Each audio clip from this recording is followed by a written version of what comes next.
नमस्ते बच्चों, my self Jaiswal sir. हम पढ़ रहे हैं class 10 science chapter electricity. Last class में हमने इलेक्ट्रिक पावर के बारे में पढ़ा था एंड सेफ्टी फ्यूजेस के बारे में भी जाना था। Now safety fuses are low melting device which in case of excess current melts and protects the costly appliance to get melted। तो ये सेफ्टी फ्यूजेस ऐसे होते हैं, जैसे यहाँ पर आप देखिए तो सेफ्टी फ्यूजेस इस तरीके का भी होता है। ये कन्वेंशनल है जो ओल्ड टाइप का है, और जो न्यू टाइप का सेफ्टी फ्यूज है वो इस तरीके से होता है। So there are various, this is miniature circuit breaker जिसके बारे में मैंने आपको बताया था, MCB, and these are the various types of safety fuses. ऐसा भी हो सकता है, ऐसा भी हो सकता है, और ऐसा भी हो सकता है। So this is the commonly used safety fuses. तो इस तरीके से सेफ्टी फ्यूज होते हैं। आप इसे इस तरीके से भी देख सकते हैं कि इसमें एक पतला वायर है जो टिन प्लेटेड कॉपर वायर है। तो ये टिन प्लेटेड कॉपर वायर एक सेफ्टी फ्यूज बहुत टाइनी होगा। ये 5 सेंटीमीटर, ये करीब 1.5 सेंटीमीटर तक का लेंथ का होता है। तो इस तरीके से सेफ्टी फ्यूजेस, ऐसा भी होता है कि आप प्लग निकाल लें तो वो, और इनके बीच में एक वायर लगा होता है जो इसको कनेक्ट करता है। तो यहाँ से यहाँ तक एक वायर होगा, वो लो मेल्टिंग डिवाइस का वायर होगा जो सेफ्टी फ्यूज का काम करेगा। So these are the various types of safety fuses, जैसा कि आप देख रहे हैं। ये 2 रुपीज 3 रुपीज तक का आता है। Now these are the various heating devices, जैसे कि ये जो इमर्सन रॉड हो गई, या इस तरीके का इलेक्ट्रिक कुकिंग हीटर हो गया। So these are the heating devices. ऐसे रूम हीटर हो सकता है, ओवन हो सकता है, या वार्मर, रूम वार्मर हो गया। सो इसके अलावा भी ये देखिए, ये हीट रेडिएटर भी हैं, हीट रेडिएटर जो हम यूज़ करते हैं। तो ये सारे भी हीटिंग डिवाइसेस होते हैं। यहाँ पर भी रूम हीटर है जिसको कि हम कॉमनली अपने घरों में यूज़ करते हैं, और जो गीज़र है, it is also called as heating device. So these are the various heating device. Electric kettle भी आ सकता है इसी कैटेगरी में। So whatever heat they take from the source या supply line, it is 100% converted into electrical energy या useful energy, hence they work with 100% efficiency. Now in last class we have also seen electric power, but again we will see it and discuss electric power. So जैसे कि किसी भी bulb में, किसी भी अगर आप बल्ब में देखें तो बल्ब में फिलामेंट होगा, और फिलामेंट कुछ वायर्स पर इस तरीके से होल्ड किया होगा। सो यहाँ पर ऐसे वायर्स पर फिलामेंट होगा, और ये जो दो अलग अलग हैं वायर, ये तो यहीं पर कहीं इसी तरीके से हेल्ड होगा, और ये दो यहाँ पर इस तरीके से मेटल कैप में निकला हुआ होगा। So this is bulb. तो यहाँ पर इसमें लिखा हुआ होगा कि ये 60 वॉट का है, ऐसे कि 60 वॉट का बल्ब है, और 220 वोल्ट, दो चीज़ें इसके ऊपर लिखी रहेंगी। तो कभी भी जब बल्ब आप लेके आओगे बाजार में तो ऐसे उसके टॉप पे लिखा रहता है। यानी अगर 220 वोल्ट आप इसे सप्लाई लाइन पे लगाओगे तो वॉट का मतलब क्या होता है, 60 वॉट इज 60 जूल पर सेकेंड। तो हर सेकेंड में 60 जूल एनर्जी देगा। तो इसलिए 220 वोल्ट लिखा रहेगा, क्योंकि ऐसा ना हो कि कोई उसे घड़ी वाले सेल पे लगा दे और कह दे देखो ये तो टिम टिम कर रहा है और 60 जूल नहीं दे रहा है, और कंपनी को क्लेम कर दे कि आपने तो 60 वॉट कहा था और ये तो 1 जूल दे रहा है। तो इसलिए वो कहता है कंपनी कि अगर आप 220 वोल्ट सप्लाई लाइन पे लगाओगे तभी 60 वॉट देगा। So its efficiency of 60 watt is at 220 volt supply line. कभी कभी डिम वोल्टेज आता है तो हम देखते हैं कि हमारे घर का बल्ब भी धीमे हो जाता है, तो उसकी एफिशिएंसी या पावर कम हो जाती है। तो जो भी एफिशिएंसी होगी या जो पावर होगी, अगर 60 वॉट है that means it is drawing 60 joule पर second energy, electrical energy from the main supply. अब भले ही कोई डिवाइस आपके फैन को, जैसे हमारे घर में बहुत सारे एप्लियंस होते हैं, तो बल्ब कैसे होता है? So bulb is equals to 9 watt से शुरू हो जाता है, जैसे CFL। ट्यूबलाइट 18 वॉट की होती है, और इसी तरीके से जो पुराने कन्वेंशनल बल्ब हैं इस तरीके से वो 60 वॉट और 100 वॉट के होते हैं, ऐसे है। और CFL वो इस तरीके से होता है। नाउ इसके अलावा जो फैन होगा हमारे घर में वो 150 वॉट पे चलेगा, जो सीलिंग फैन है। इसके अलावा और भी कई चीजें हैं, जैसे टीवी। तो टीवी आजकल इस तरीके से आ गया, liquid crystal display, LCD screen है या किसी तरीके का है, तो वो टीवी 30 to 35 वॉट पे चल जाता है, लिक्विड क्रिस्टल डिस्प्ले का।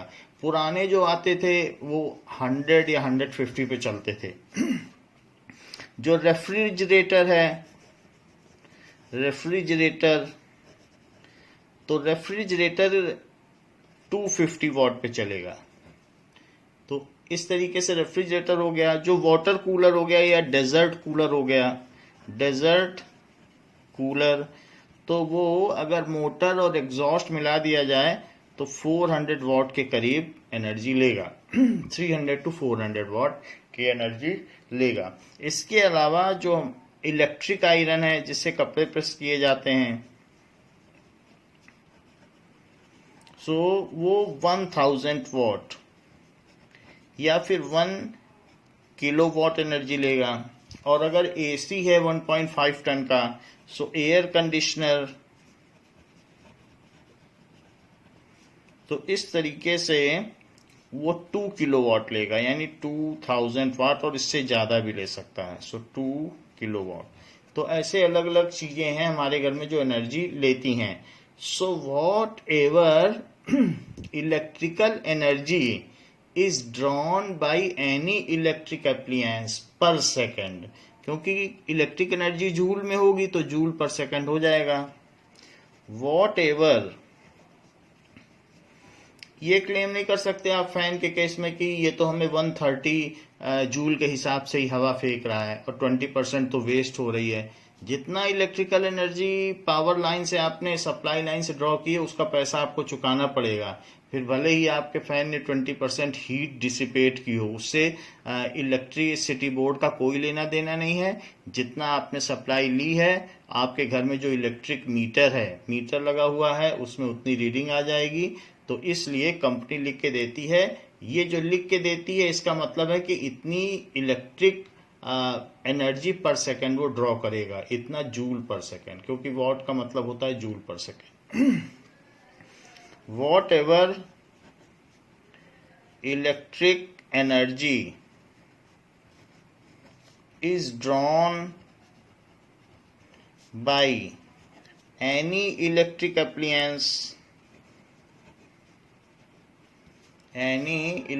appliance per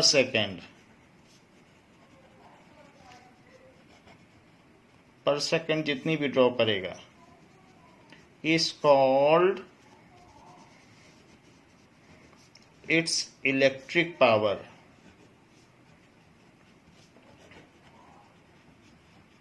ये चीज है। सो जितना भी, अगर मान लीजिए 60 वॉट का बल्ब है तो वो 60 जूल एनर्जी फेंकेगा बाहर, उसमें से उतना चाहे लाइट के फॉर्म में या हीट के फॉर्म में कुछ ना कुछ करेगा। So that much energy it will, इतनी ड्रॉ करेगा। फिर फेंके या ना फेंके वो तो खैर बल्ब के केस में तो फेंक देगा, बट फैन के केस में कुछ हीट होगी, कुछ वो काम करेगा। तो इस तरीके से होता है। जो हीटिंग डिवाइसेस हैं वो तो प्योरली 100% एफिशिएंट होती हैं।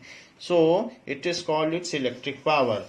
So this is the definition of electric power. What is electric power? कि हर सेकंड में जो सप्लाई लाइन से कितनी इलेक्ट्रिकल एनर्जी ड्रॉ हुई है, एक सेकंड में. सो इलेक्ट्रिक पावर की डेफिनेशन क्या हुई? Electric power is equals to electrical energy consumed, electrical energy consumed upon time taken, time taken. So ये फार्मूला कई जगह भी यूज होगा. Electrical energy consumed upon time taken, इसी को इलेक्ट्रिक पावर कहेंगे. नाउ अब जरा देखें यूनिट ऑफ इलेक्ट्रिक पावर, क्योंकि ऊपर की चीज जूल में हो गई, वाट एवर एनर्जी इज कंज्यूम्ड, और टाइम टेकन सेकंड में हो गया तो जूल पर second. Unit of electric power is joule पर सेकंड और वॉट और डब्लू. सो फिर अगर वॉट है तो वॉट को एक बार और डिफाइन करते हैं. सो 1 what, if any electrical appliances draw 1 joule electric energy from supply line, 1 joule electric energy per second from supply line,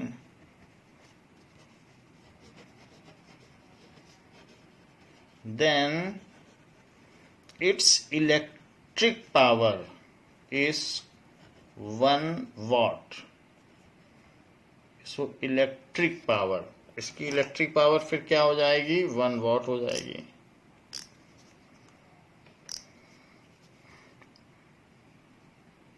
electric power is 1 watt. So this is the definition. Now other unit of electric power which is used in electric motors is as horsepower. So in electric Motors कई जगह use होती हैं, automobiles में, bike में, car में, या इसी तरीके से वाटर पंप हैं उसमें मोटर होती हैं, फैन में मोटर्स हैं. So there are a device in factory, there are various types of motors. जब हम कहीं पर जाते हैं उड़न खटोले से या किसी चीज़ से, तो वो जो रोप वे से जाते हैं उसमें भी हैवी मोटर्स होती हैं. तो जो भी मोटर्स होती हैं इन electric Motors, so unit of power used is horsepower. Unit of power used is horsepower. So 1 horse power अगर उसमें लिखा हुआ है तो इसका मतलब है 746 वॉट. अगर 1 हॉर्स पावर की मोटर है तो वो 746 वॉट की मोटर हो जाएगी. Now we have seen that electric power is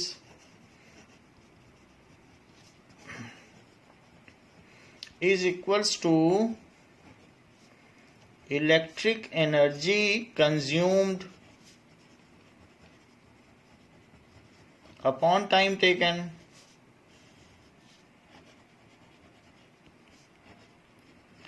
so electric energy जो हम कंज्यूम करते हैं उसका हमें गवर्नमेंट को पैसा देना पड़ता है. जो भी हाउस होल्ड सप्लाई लाइन में बिजली आती है तो उसके लिए इलेक्ट्रिक मोटर सबके घर में लगी हुई, इलेक्ट्रिक मीटर लगा हुआ होता है, और मीटर्स में जो रीडिंग आती है वो उसका पैसा हमको भरना पड़ता है. So electric energy consumed is measured by electric meter. So electric energy consumed का फार्मूला क्या हुआ?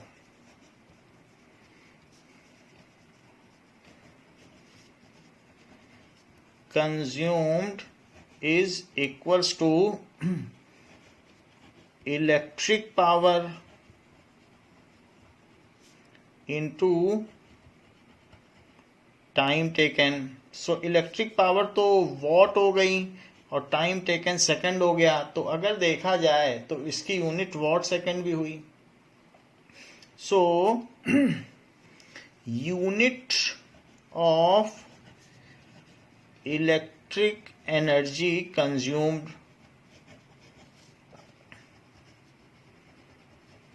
Is equals to watt second. Watt second हो गई, या फिर आप इसे ये भी कह सकते हैं, वॉट को जूल पर सेकंड कहते हैं और ये सेकंड, ये वाला सेकंड, और जिसको लिखें जूल पर सेकंड वॉट को, तो सेकंड सेकंड कट गया। तो वैसे भी किसी भी एप्लियंस की जो एनर्जी होगी वो जूल में ही होगी। सो अल्टीमेटली सभी एनर्जी जूल्स में ही होती है, तो जूल भी बोल सकते हैं या वॉट सेकंड भी बोल सकते हैं। So what does it mean by 1 what second? 1 what second को कैसे डिफाइन किया जाए?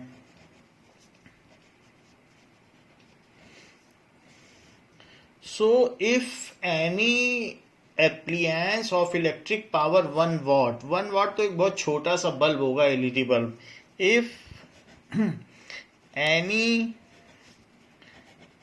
appliance of 1 watt, 1 watt का है, ठीक है, runs for जिसकी पावर 1 watt हो, watt runs for 1 second, 1 second के लिए वो रन करे, then electric energy consumed by it, electric energy consumed by it is तो कितनी एनर्जी कंज्यूम हो जाएगी? 1 वॉट सेकेंड। क्यों? क्योंकि फार्मूला ही यही है इलेक्ट्रिकल एनर्जी कंज्यूम का, power into time. So electric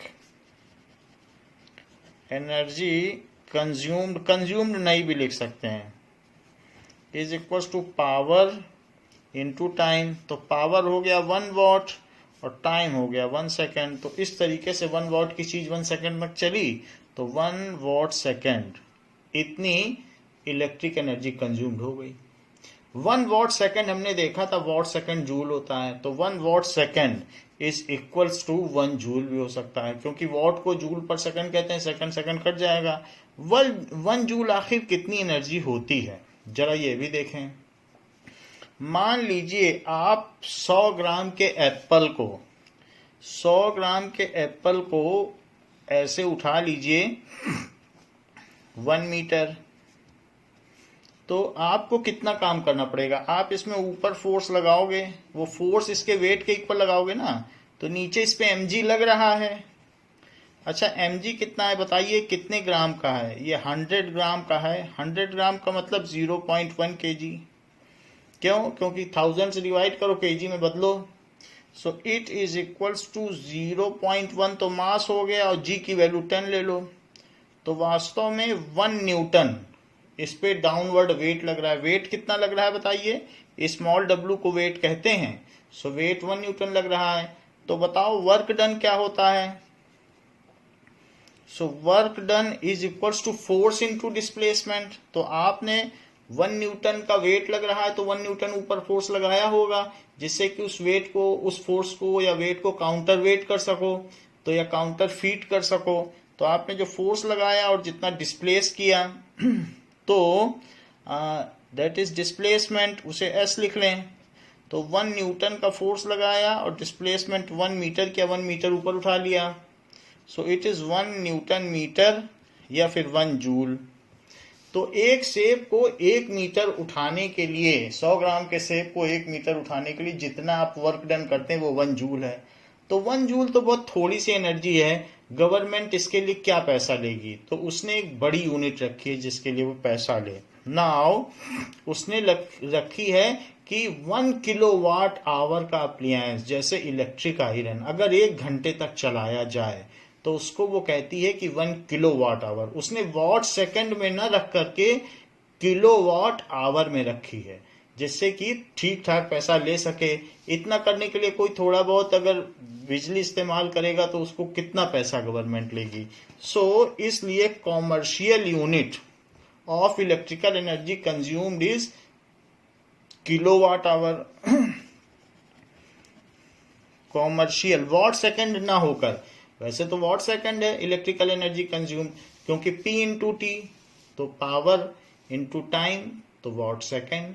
लेकिन ये बहुत थोड़ी एनर्जी होती है, 1 वॉट सेकंड में तो सिर्फ 1 जूल ही होता है, जो एक सेब को 1 मीटर ऊपर उठाकर रखने के बराबर है, जैसे अपने सर के ऊपर रख लो बस उतना।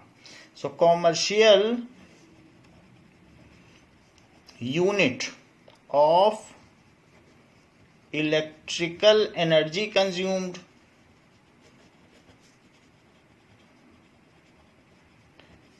is 1 किलोवाट आवर, या फिर इसे 1 यूनिट कहते हैं।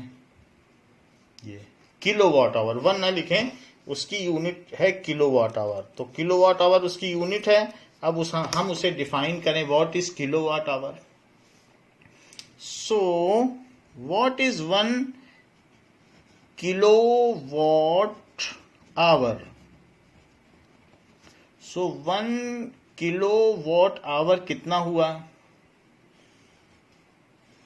If an electric appliance of 1 kilowatt, an electric appliance of 1 kilowatt, क्या इसका मतलब समझते हो? 1 किलोवाट का अप्लायंस यानी हर सेकंड में वो 1 किलो जूल एनर्जी लेता हो, तो जूल पर सेकंड को वाट कहते हैं, यानी 1000 जूल एनर्जी लेता हो। इलेक्ट्रिक आयरन ऐसा करता है, 1000 जूल पर सेकंड लेता है, तो 1000 जूल तो 1 किलो जूल हो गया, और डिवाइडेड बाय सेकंड तो 1 किलोवाट। तो इस तरीके से इलेक्ट्रिक आयरन का इतना पावर होता है, वो 1000 जूल पर सेकंड एनर्जी लेता है। Runs for 1 hour, then electrical energy consumed is, electric energy consumed is 1 kilowatt hour. So electric energy 1 kilowatt hour है, इसी को यूनिट भी कहते हैं। जैसे आपके घर में बोला जाता है कि 200 यूनिट बिजली हमने खर्च कर दी, तो उनका यही कहने का मतलब है कि 200 किलोवाट आवर हमने इस महीने बिजली खर्च कर दी है। उनका ये कहने का मतलब है कि 1 किलोवाट की अगर कोई चीज होती तो घर में 200 घंटे चलाई गई है। Otherwise the total all the appliances, जैसे किसी के घर में 2 बल्ब हैं 100 वाट के, 100 वाट के, 2 फैन हैं तो 150 वाट, तो that is 300 watt, 400 500।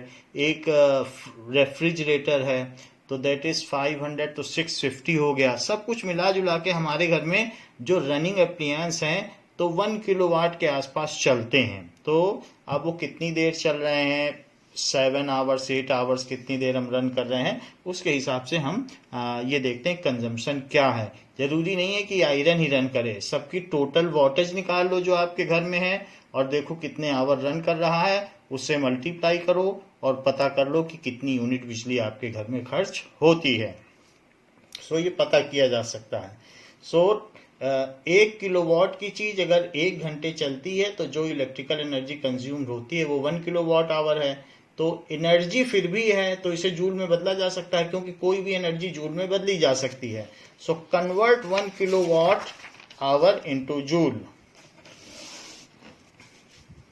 Now convert 1 kilowatt hour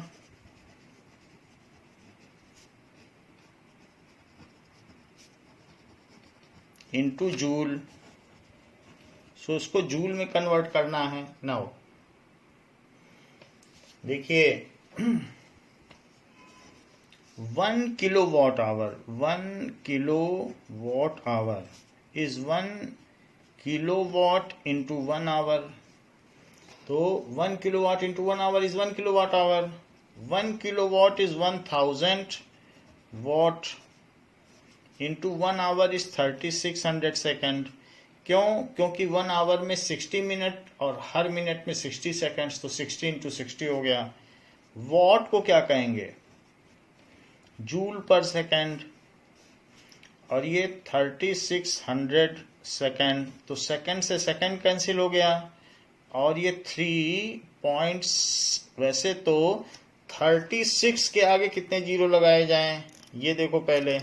सो 36 के आगे 5 जीरो, 1 2 3 4 5 इतने जूल हो गया, और फिर 3.6 कर दो, तो 6 डिजिट पहले डेसिमल लगा दो, और into 10 to the power 6 joule.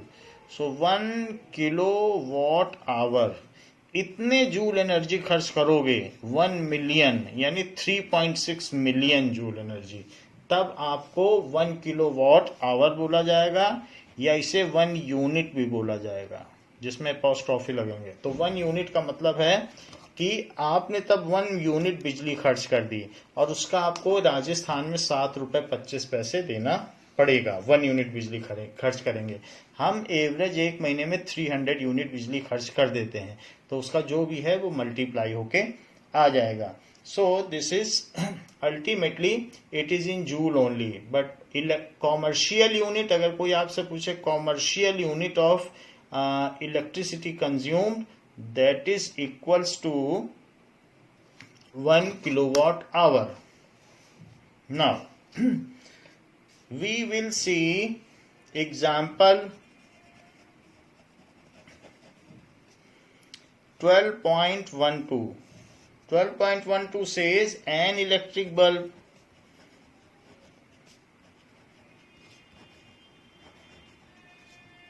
is connected to a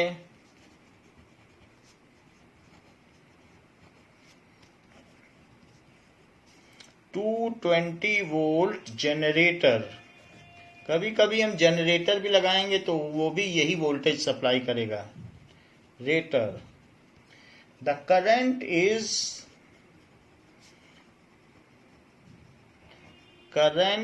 0.5 ampere.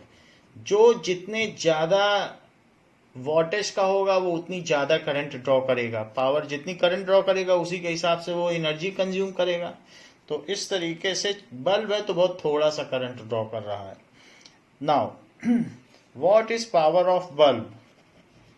What is power of bulb? Bulb की पावर क्या है?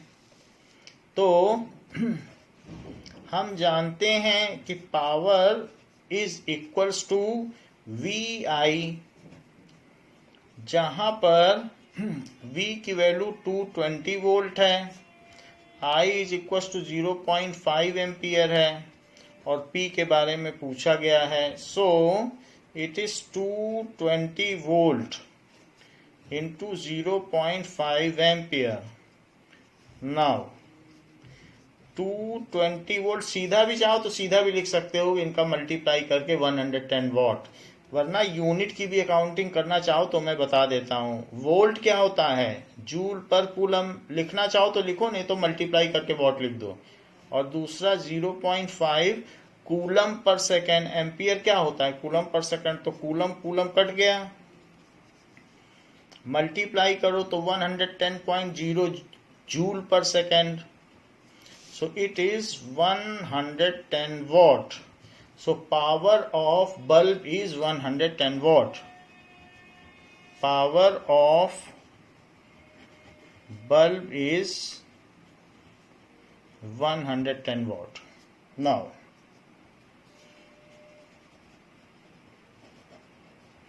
example 12.13. So 13 example क्या बोल रहा है?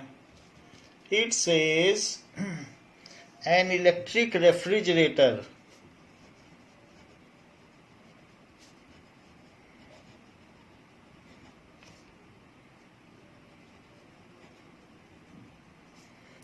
rated 400 watt operates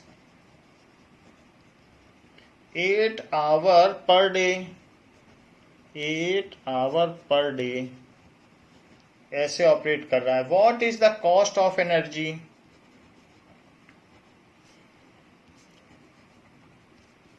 the cost of the energy to operate it for 30 days, to operate it for 30 days at rupees 30 at rupees 3 per kilowatt hour ऐसा कहा गया है। ये बहुत पहले की बुक है इसलिए थ्री रुपीज है, वरना 7 रुपये लिखा होना चाहिए। तो पर किलोवाट आवर का मतलब पर यूनिट। तो जो किलोवाट आवर होती है वो commercial unit of electrical energy consumed है, उसे यूनिट भी बोलते हैं। तो आपका रेफ्रिजरेटर 8 आवर चलता है एक दिन में, तो 30 डेज में कितना चलेगा, एक महीने में कितना चलेगा? सो रनिंग टाइम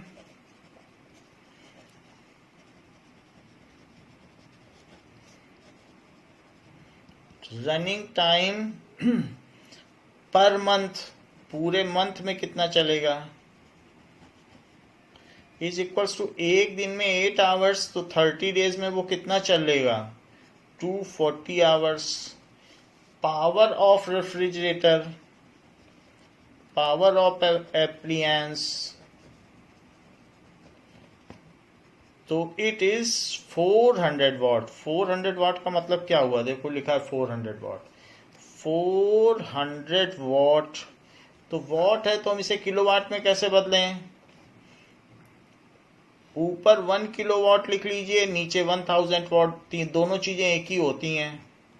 ऐसा करने से वाट वाट कैंसिल हो जाएगा, यूनिट फैक्टर मेथड है, और 400/1000 आ जाएगा, तो 2 जीरो से 2 जीरो कैंसिल हो गए, तो 4/10 आ गया। सो दैट इज 0.4 और किलोवाट बच गया। तो पावर तो 0.4 किलोवाट हो गई और चला 240 आवर्स। तो electric energy consumed in 1 month कितनी हो गई? Electric energy consumed in 1 month,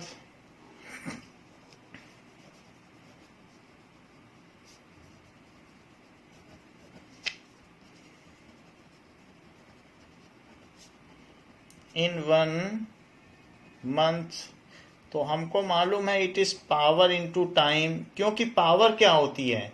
power होती है electric energy consumed upon time.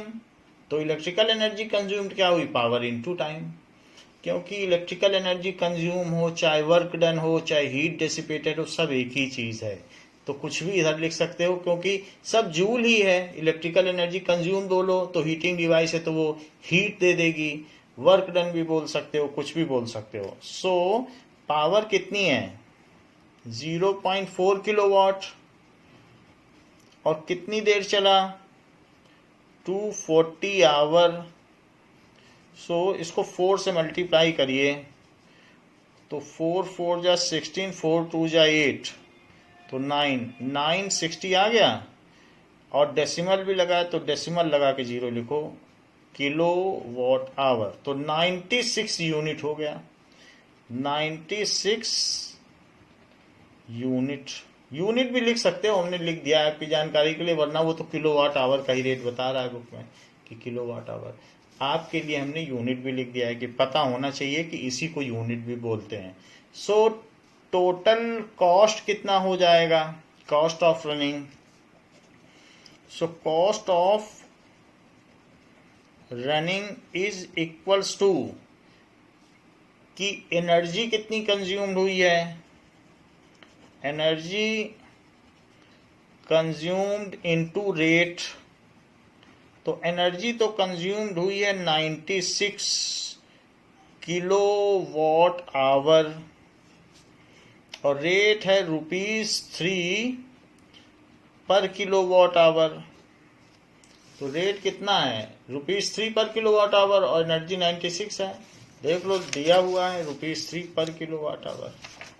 तो इस तरीके से किलोवाट आवर और पर किलोवाट आवर ये दोनों कट गए, और 3 से इसको मल्टीप्लाई करो, 3 6 जा 18 और 3 9 जा 27 और 1 कैरी है।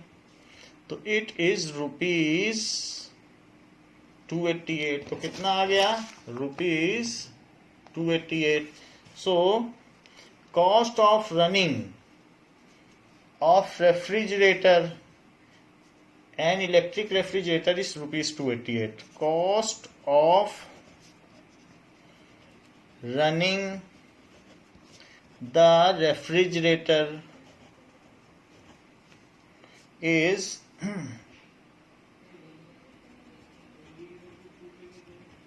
रुपीज 288। देखिए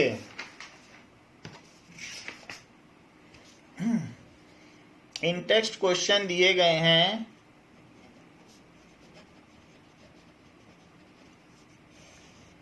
पेज 220।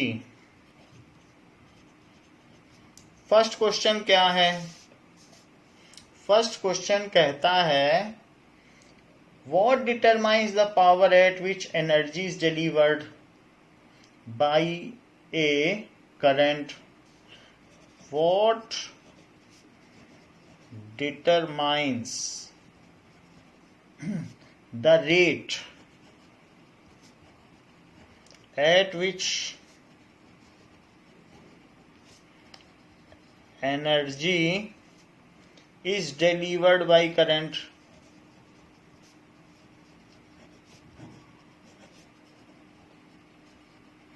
जैसे किसी अप्लायंस में करंट जाएगी तो वो एनर्जी डिलीवर करता है, तो वो किस रेट से एनर्जी डिलीवर करता है, ये चीज हमें कैसे पता चलेगी? So power determines the rate.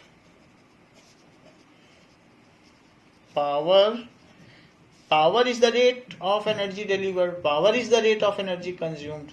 Power determine the rate at which energy is delivered। delivered भी कह सकते हो या consumed भी कह सकते हो। क्यों ऐसा मैं क्यों कह रहा हूं? क्योंकि इलेक्ट्रिक पावर क्या है? Is equals to electrical energy consumed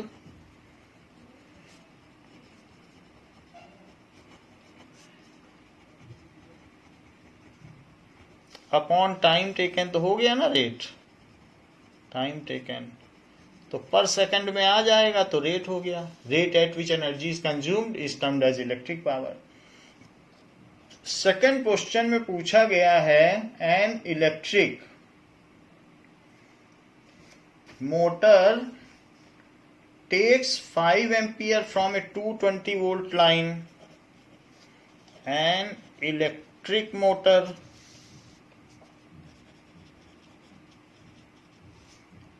takes 5 ampere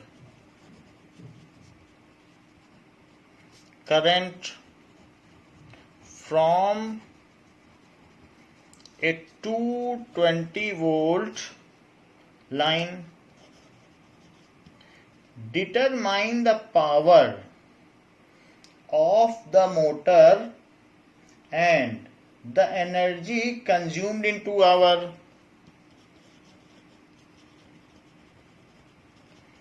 The power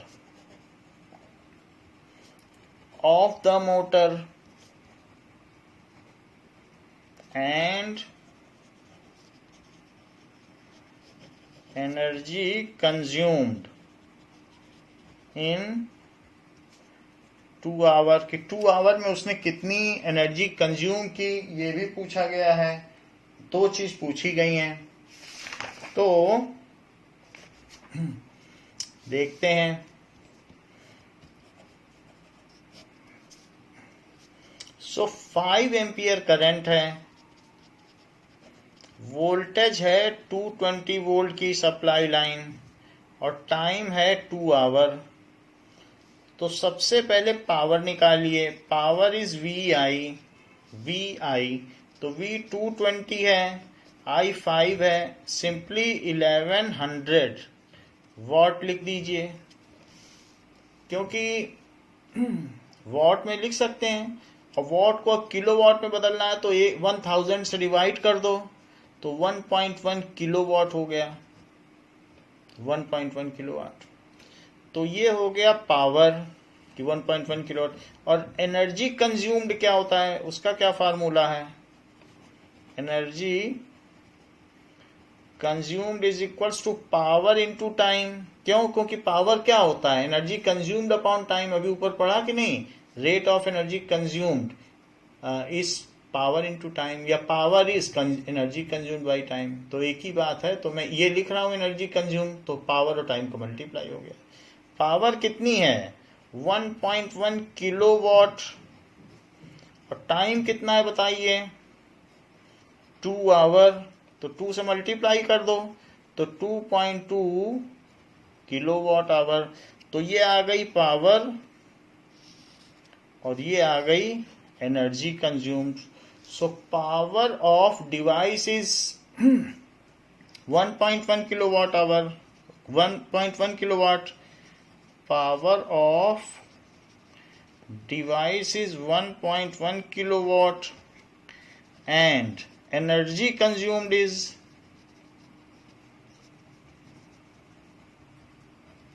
energy कितनी कंज्यूम्ड हुई है, तो energy consumed is 2.2 kilowatt our.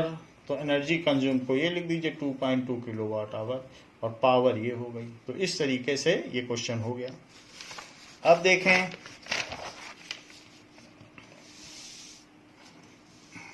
now there are some formulas with the physical quantity before we go to exercises. Now इसको हम tablet करेंगे कि क्या क्या फॉर्मूले हैं जो अभी तक हमने इस चैप्टर में पढ़े हैं, उनके सिंबल क्या क्या हैं, कौन कौन सी फिजिकल क्वांटिटी हैं उनके सिंबल क्या हैं, उनके फॉर्मूले क्या क्या हैं, और उसकी यूनिट क्या क्या है। So we will learn about the formula of the chapter, कि क्या क्या चीजें हमने पढ़ी हैं। तो सबसे पहले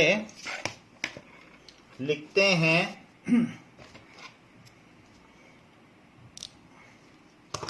फिजिकल क्वांटिटी, कि क्या क्या फिजिकल क्वांटिटी हमने इस चैप्टर में पढ़ी।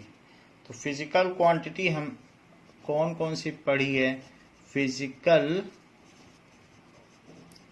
क्वांटिटी, फिर उसका सिंबल क्या है, सिंबल, फिर फॉर्मूला क्या है, और फिर उसकी यूनिट क्या क्या है। फिजिकल क्वांटिटी सबसे पहले इलेक्ट्रिक चार्ज, सबसे पहली कौन सी पढ़ी थी, चार्ज। तो उसका सिंबल क्यू है।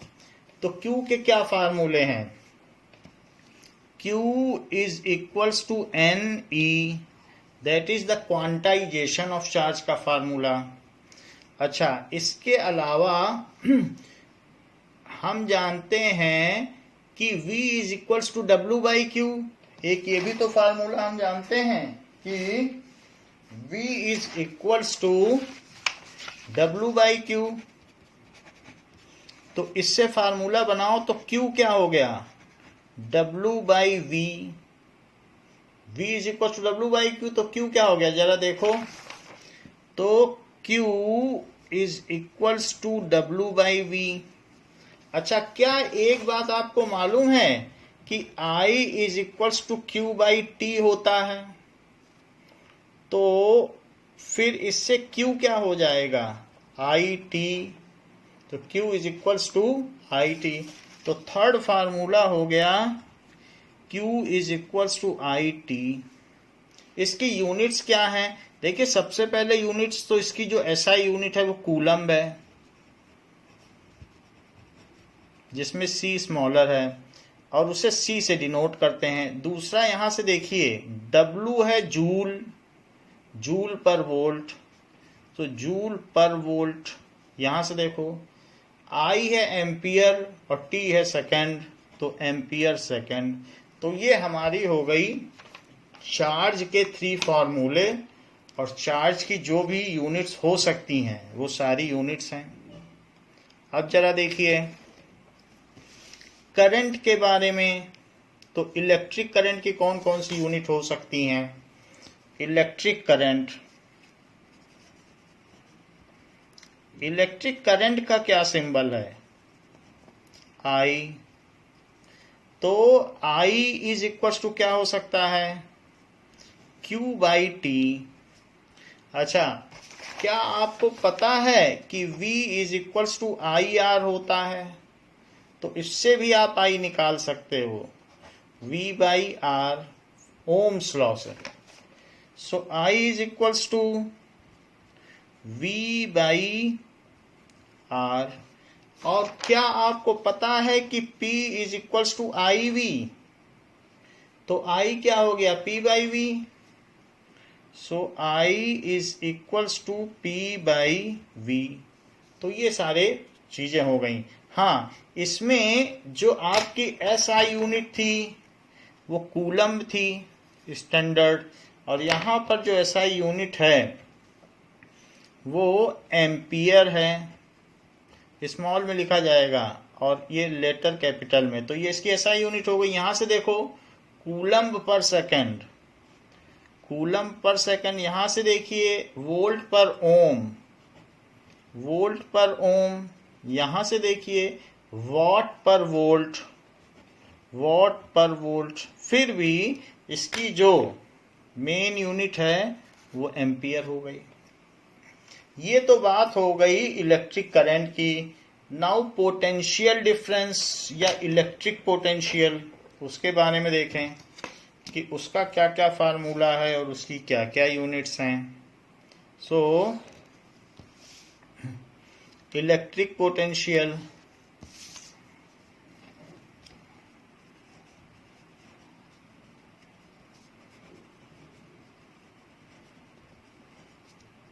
इसे V कहेंगे। V is equals to W by Q. अच्छा, V is equals to I R, जो इस चैप्टर का सेंट्रल थीम है, ओम्स लॉ। और V इज इक्वल्स टू, इसी फार्मूले से बनाओ, सो P बाई आई। तो ये भी होता है। तो इस तरीके से हमने देखा कि V की कई यूनिट्स हो गई, और किन्हीं दो पॉइंट्स के बीच में अगर V निकालना है, सो V ए बी अगर निकालना है तो this is equals to V B minus V A, ऐसा भी कर सकते हैं। और दैट इज इक्वल टू, या ये भी कर सकते हैं W कि कितना वर्क डन किया गया, और अपॉन Q कि किसी भी इन्फिनिटी से किसी चार्ज को B तक लाने में कितना काम किया गया A, तो उनका डिफरेंस हो गया वर्क डन अपॉन Q, और वही चीज आ जाएगी WB अपॉन Q। तो W बाई क्यू क्या होता है? V। और WA अपॉन Q, तो W बाई क्यू क्या होता है? V। So this is WB upon Q minus WA upon Q, तो it is VB minus VA, ऐसा भी हो सकता है। खैर जो भी हो, V की जो SI यूनिट है स्टैंडर्ड इंटरनेशनल यूनिट, SI का मतलब होता है स्टैंडर्ड इंटरनेशनल यूनिट, तो ये वोल्ट है।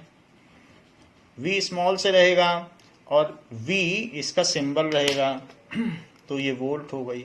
बाकी यूनिट्स आप यहां से लिख लें, तो इट इज जूल पर कूलम्ब। IR तो एम्पियर ओम, वॉट पर एम्पियर, तो ये इसकी बाकी यूनिट हो गई। अब जरा देखें, ये तो हमने इलेक्ट्रिक पोटेंशियल के बारे में देख लिया कि इलेक्ट्रिक पोटेंशियल क्या होता है। Now we will see that power के बारे में कि पावर की क्या क्या यूनिट होती है। सो पावर की यूनिट भी हम देख लें, और रेजिस्टेंस के बारे में भी देख लें, सभी चीजों के बारे में। तो रेजिस्टेंस इसको सिंबलाइज किया जाता है आर से। यहां से देख के बताइए आर का क्या फार्मूला बनेगा। V बाई आई, ये ओम्स लॉ से आया है। It is the ratio of the potential difference applied to the current flowing through conductor. अच्छा, R is equals to rho L by A, ये हो जाता है। और जो आर एस है वो R1 plus R2 plus R3, और फिर जितने भी रजिस्टर्स लगे हों, बहुत सारे भी हो सकते हैं, और RP। तो RP के लिए क्या करेंगे, तो 1 by RP। Now 1 by RP क्या होता है, उसमें तो रेसिप्रोकल का फार्मूला लगेगा इक्विवेलेंट में। तो 1 by R1 plus 1 by R2 plus 1 by R3, ऐसे चलेगा, ये चीज है। सो R का ये भी एक फार्मूला हो गया। तो रेजिस्टेंस का यूनिट ओम है, इसे ओमेगा से डिनोट करते हैं। और साथ ही साथ बाकी और तो कोई यूनिट ऐसी खास नहीं है, लेकिन वोल्ट पर एम्पियर भी आप लिख सकते हो, वोल्ट पर एम्पियर। तो ये इसकी ऐसा यूनिट है स्टैंडर्ड। रेजिस्टेंस तो हो गया। Now what about resistivity. So let us find some formula for resistivity. तो रेजिस्टिविटी के लिए क्या फार्मूला लिखा जाए, या स्पेसिफिक रेजिस्टेंस, एक ही बात है, चाहे रेजिस्टिविटी बोले चाहे specific resistance. So now specific resistance, विशिष्ट प्रतिरोध, resistance that is rho. So rho is equals to RA by L, और इसकी यूनिट होती है ओम मीटर, ओम मीटर, और यही इसकी SI यूनिट है। So rho is equals to RA by L। Now अब जरा देखें,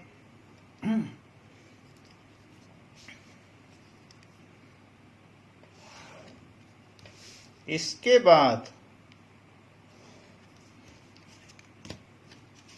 पावर की क्या यूनिट है, सो इलेक्ट्रिक पावर, उसको P से डिनोट करेंगे। So P is equals to W by T तो होता ही है, इज इक्वल्स टू IV या VI, कुछ भी लिख लें। V स्क्वायर बाई R भी होता है, और I स्क्वायर R, ये चीज होता है। सो ये P की यूनिट है। पावर की यूनिट बहुत सारी हो सकती हैं, जिसमें से मुख्य यूनिट वॉट है,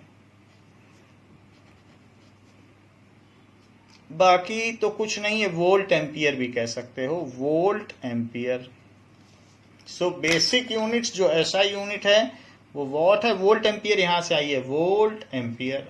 अब देखो जूल्स हीटिंग लॉ क्या कहता है। ओम्स लॉ तो सबको पता है, V is equals to I R, वो यहां लिखा हुआ है, V is equals to I R, ऊपर हमने लिखवा दिया। तो Joule's heating law is H is equals to I square R T. So अगर आपको H के लिए चाहिए heat energy dissipated, so heat dissipated क्या होगा, हीट एनर्जी, सो उसको H कहेंगे। H is equals to I square R T, ये भी है आई स्क्वायर आर, ये है आई स्क्वायर आर, इसको VI भी लिख सकते हो। वैसे H का सबसे सिंपल फार्मूला है पावर इनटू टाइम, क्योंकि पावर क्या है, H by T, heat dissipated upon time, ये भी तो जूल ही है। तो H is equal to P into T, और H is equal to VI T, H is equal to वीट, क्योंकि पावर VI हुआ। तो H की सारी यूनिटें हैं। इसे आई स्क्वायर आर टी कह सकते हो, जो कि लॉ ऑफ जूल हीटिंग है। इसके अलावा इसको P इंटू टी भी कह सकते हो, क्योंकि P जो है वो H बाई टी होता है। H बोलो, इलेक्ट्रिकल एनर्जी कंज्यूम्ड बोलिए या वर्क डन बोलिए, सब एक है, सभी एनर्जी ही है। तो इसलिए इसकी यूनिट जूल हुई, तो इसको जे से डिनोट किया जाएगा और यही इसकी बेसिक यूनिट है। ठीक है, वॉट सेकंड भी कह सकते हो एच की, वॉट सेकंड, यहां से वॉट, यहां से सेकंड। ये तो बात हो गई हीट एनर्जी की। नाउ इलेक्ट्रिकल एनर्जी कंज्यूम्ड क्या होती है वो जरा देख लें। सो उसका क्या फार्मूला है?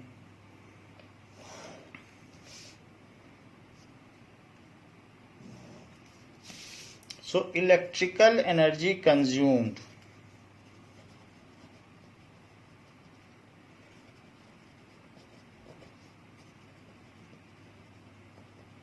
इसका कोई सिंबल नहीं होता, इसे पूरा ही लिखा जाता है इलेक्ट्रिकल एनर्जी कंज्यूम्ड को।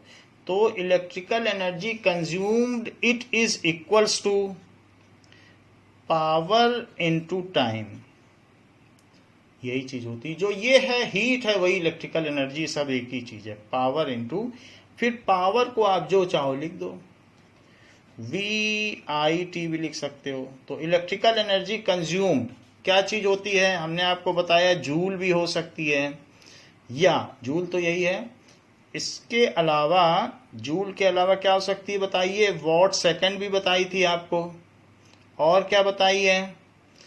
किलो वॉट आवर, और इसी का दूसरा नाम क्या बताया? यूनिट। क्या आप बता सकते हैं हॉर्स पावर किसकी यूनिट है? तो हॉर्स पावर पावर की यूनिट है, तो इसे HP से डिनोट किया जाता है, तो हॉर्स पावर पावर की यूनिट में लिखो। So these are the various units जो कि हमने आपको बताई। ये टेबल आपको तैयार होनी चाहिए, जो भी चीज आपको बताई गई है तभी इस चैप्टर पे कमांड होता है। नाउ इसके बाद आपको कुछ और भी चीजें तैयार होनी चाहिए, वो क्या क्या हैं? जैसे कि 1 कूलम की डेफिनेशन पता होनी चाहिए, 1 एम्पियर इसकी 2 डेफिनेशन पता होनी चाहिए, 1 वोल्ट इसकी 2 डेफिनेशन पता होनी चाहिए। इलेक्ट्रिक पावर है तो 1 वॉट, इसकी भी हमने 2 डेफिनेशन लिखाई हैं, वो पता होनी चाहिए। फिर 1 किलो वॉट आवर पता होना चाहिए, फिर 1 ओम पता होना चाहिए, फिर 1 ओम मीटर पता होना चाहिए, 1 वॉट सेकंड पता होना चाहिए कि ये 1 वॉट सेकंड क्या होता है। सो ये सारी चीजें आपको पता होनी चाहिए इस चैप्टर में। सो डेफिनेशन के पार्ट में ये सारी चीजें आती हैं। So you should be able to define following things. अब जरा देखें, हमारे कुछ क्वेश्चंस एक्सरसाइज में बच गए हैं, अदरवाइज हमने मोस्टली कर लिए हैं। So let us see exercises. Question number 2, which of the following terms does not represent the electric power of circuit? Which of the following does not represent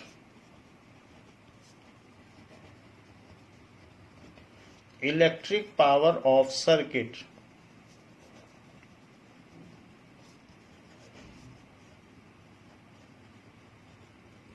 तो 4 चीजें दी गई हैं, I²R, नाउ IR², VI, और चौथी दी गई है V²/R। So this ये represent नहीं करती, सो B is the correct answer, क्योंकि वो कह रहा है क्या नहीं रिप्रेजेंट करता। सो B इज करेक्ट आंसर, वही नहीं रिप्रेजेंट करता। नाउ अगला क्वेश्चन पूछा गया है कि 2 conducting wires of same material and equal length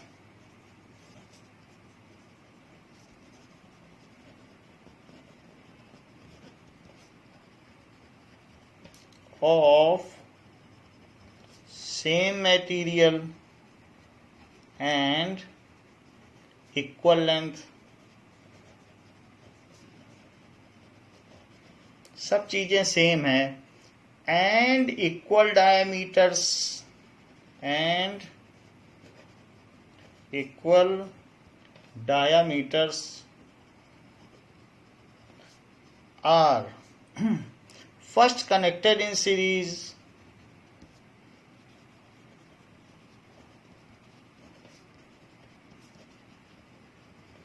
and then parallel and then parallel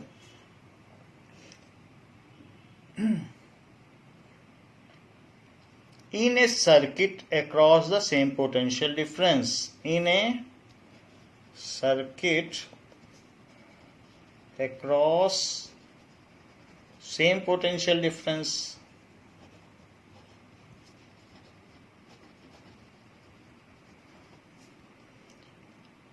the ratio of heat produced in series and parallel combination, the ratio of heat produced in series and parallel combination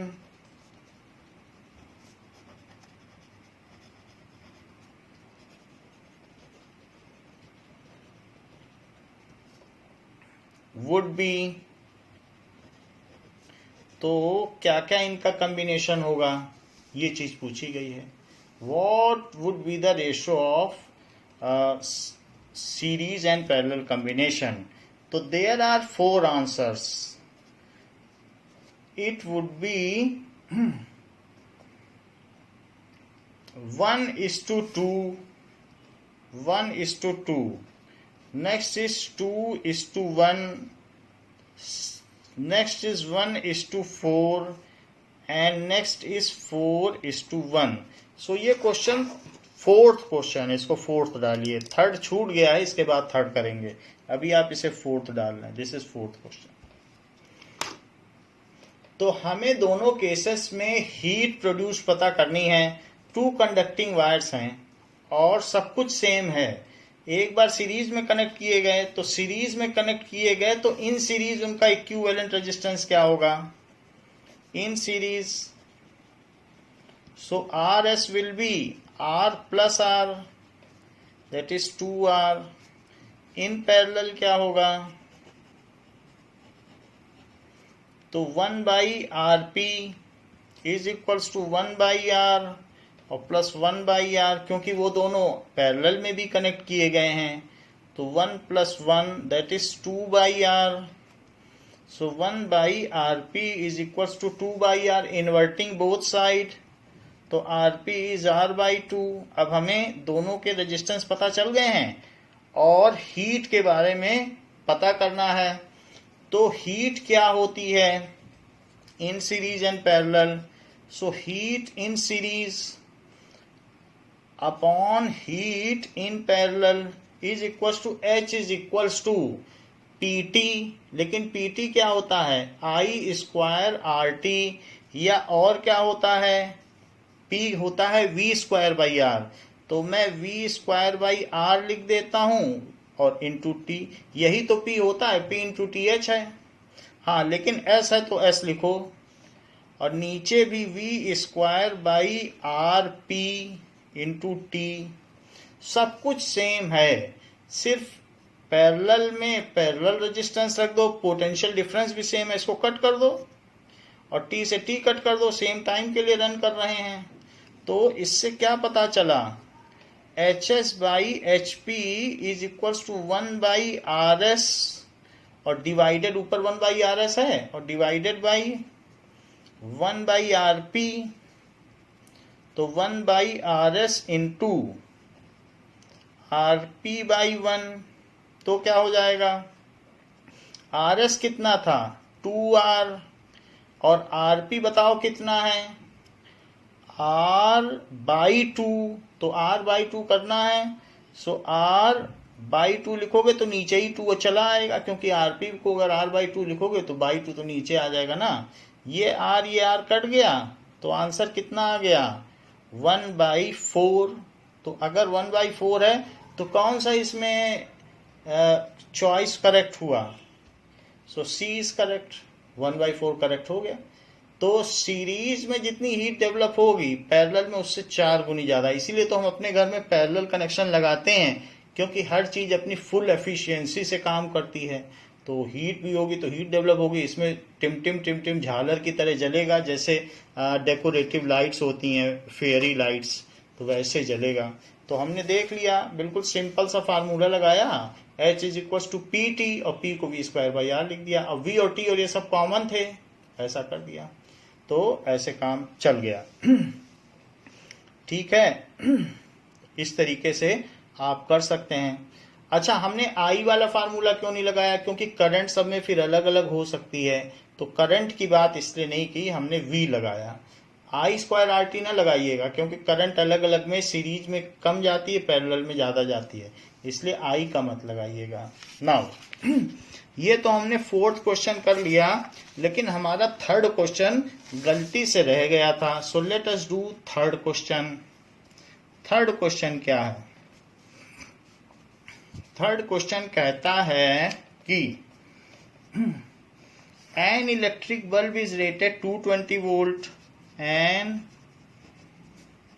electric bulb is rated 220 volt and 100 watt, ऐसा है। when it is operated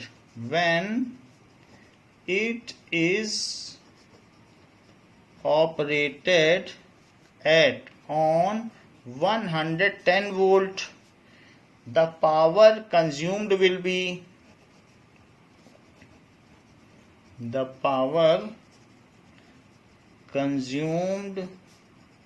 will be ये चीज पूछी गई है।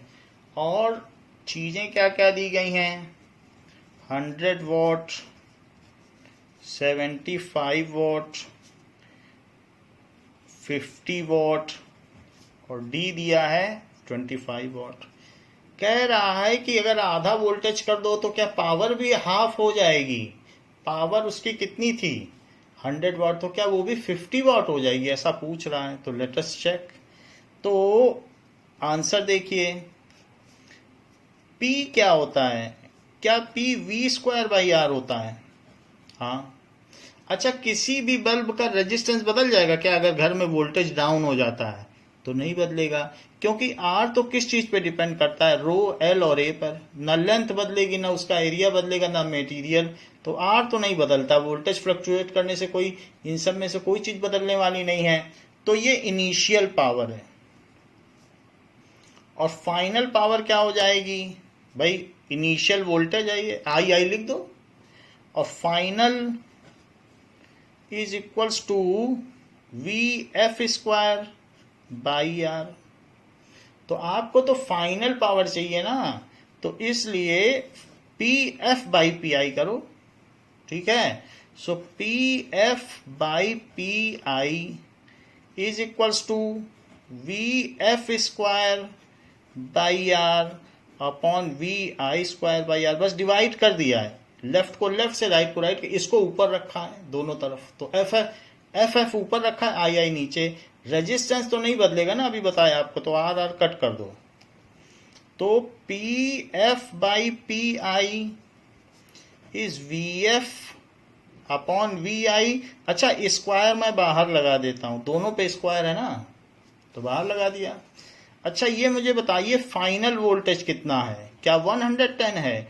और शुरुआती voltage क्या था? क्या 220 था? तो स्क्वायर लगाओ।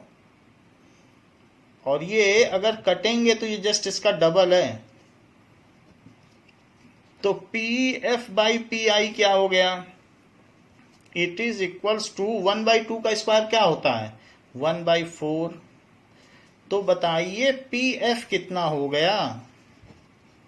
क्या वो 1/4 PI हो गया?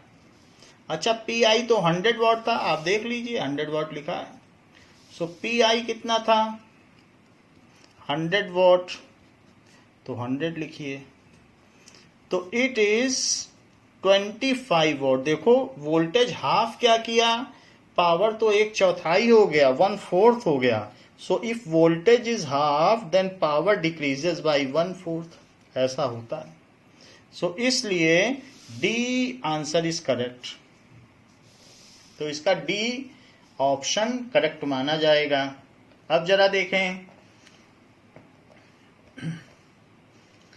क्वेश्चन दिया गया है 12th नंबर का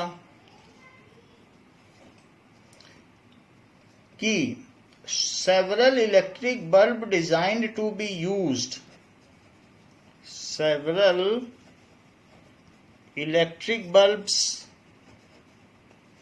are designed to be used on a 220 volt, on a 220 volt supply line, ऐसा है। आर रेटेड 10 वॉट, और उनकी रेटिंग क्या है 10 what. How many lamps can be connected in parallel, how many lamps can be connected in parallel,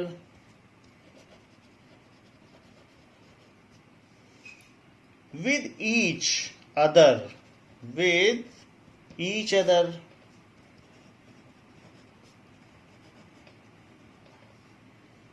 across the two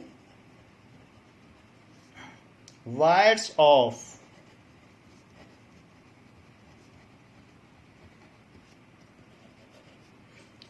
220 volt line. 220 volt line जैसे हमने आपको नहीं बताया था, एक ब्लैक और एक रेड वायर होता है, तो उनके बीच 220 वोल्ट लाइन का डिफरेंस होता है, तो 2 वायर्स वो बोल भी रहा है।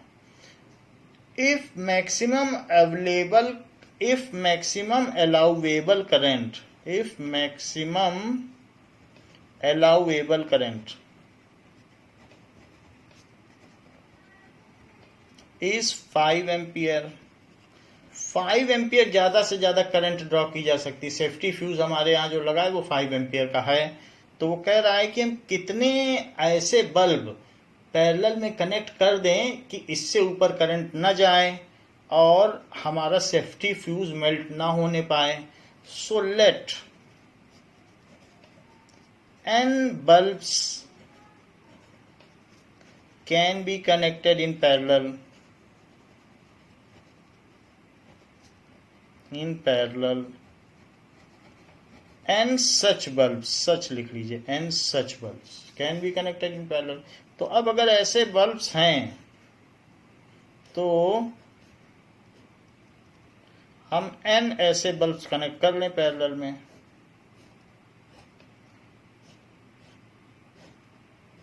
ऐसे, और 220 वोल्ट सप्लाई लाइन से कनेक्ट कर दें। तो यहाँ पर जो सप्लाई लाइन होती है उसको इस तरीके से शो करते हैं, बुक में ऐसे शो करते हैं सप्लाई लाइन जो हाउस होल्ड होती है। तो वो थोड़ा सा फ्लक्चुएटिंग होती है, प्लस माइनस बदलता रहता है, अल्टरनेटिंग करंट है, वो अगले चैप्टर में पढ़ेंगे। ऐसा होता है, अगर बैटरी है तो उसको सिंबल से दिखाएंगे, और 220 वोल्ट है तो ऐसे दिखाएंगे एस टाइप, क्योंकि उसमें प्लस माइनस बदलता रहता है। जो भी हो, और ये चीज है, इसमें एक की लगा दें। अब देखो हर एक की रेटिंग कितनी है 10 वॉट, 10 वॉट। जब पैरेलल में आप घर में कई चीजें चलाते हैं तो सबकी पावर एडअप हो जाती है। तो total power of n bulbs कितनी हो जाएगी? Total power of n bulbs, और इसमें आपको करंट कितनी चाहिए? 5 एम्पियर चाहिए। ठीक है, तो अब जरा देखो कि in parallel powers get added. अब जैसे मैं बोल रहा हूं कि घर में 250 वॉट का ये है, 150 का है, तो सबको ऐड ही तो करते हो टोटल वॉट पावर निकालने के लिए। So in parallel power is added up, total power is sum of individual power, total electric power is sum of individual power.